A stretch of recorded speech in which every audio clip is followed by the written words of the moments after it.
por la década del 70 comenzó a usarse la guitarra masivamente, entró de a poco, pero después se fue masificando el uso de la guitarra en la adoración, en el culto. En aquella época, los instrumentos musicales, porque era una consideración general de que la música superior era la música clásica, eran los instrumentos clásicos.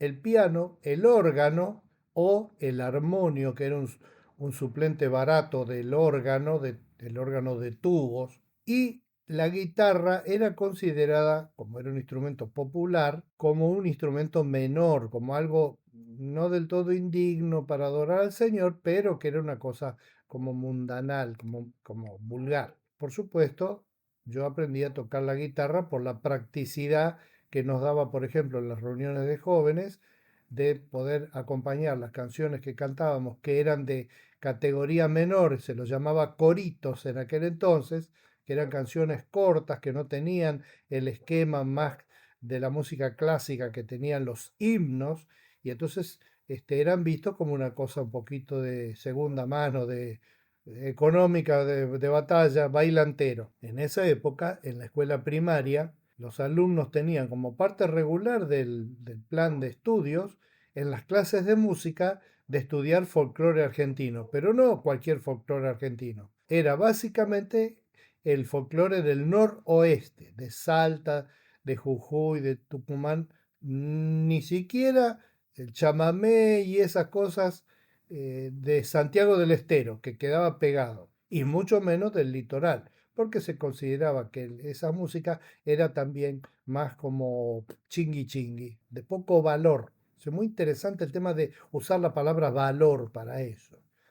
Entonces un domingo, después de que habíamos salido de la iglesia, del culto, don Julio, que era el director de música y él mismo era músico, violista de la Orquesta Sinfónica Nacional, me pasó la mano por el hombro y me dijo así: mira, Daniel, tendríamos que tratar de tener cuidado de que la música del mundo no se nos meta en la iglesia. Mira, eso ocurrió hace 60 años. La idea de él era que esa pugna por tener y difundir la música clásica, todas las iglesias medianas a grandes tenían un coro, por ejemplo.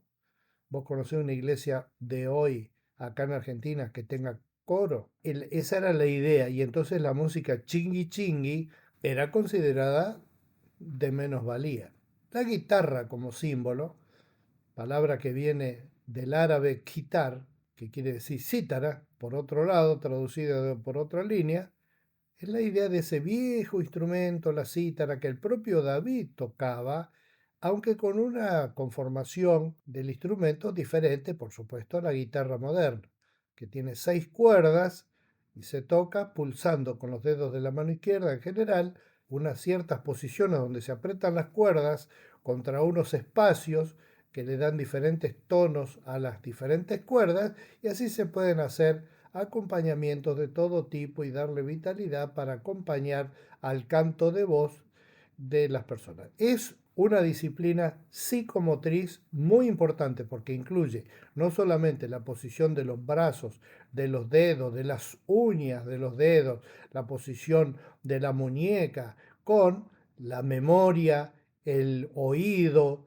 el sentido estético, etcétera. Es realmente muy completo eso. No es menos completo que las mismas disciplinas psicomotrices para el violín. Lo que pasa es que es mucho más fácil aprender a tocar alguna cosa un poco elemental con la guitarra y después desarrollar esas habilidades a un nivel más alto. A donde quiero llegar esta mañana es, hay cosas que a veces el concepto vulgar de la gente, de nosotros, los mantiene catalogados en una posición que no los favorece. El Señor dijo en Mateo 28, 19 y 20, enseñándoles a obedecer todo lo que les he mandado a ustedes.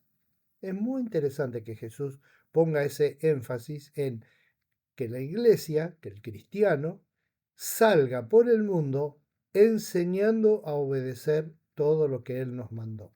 Y es gracioso, es un chiste lingüístico este, pero palabra que traduce ahí enseñando a obedecer. Obedecer viene de la palabra griega teros, que curiosamente es como el tero, que es un animal que es caracterizado porque está observando su nido y cuando alguien se acerca empieza a gritar el nombre teros, teros, teros, que en griego quiere decir vigilen eso. Y el Señor decía, vigilen todo lo que les he mandado a ustedes. Sí, mirá vos dónde el tero estaba pitando en griego.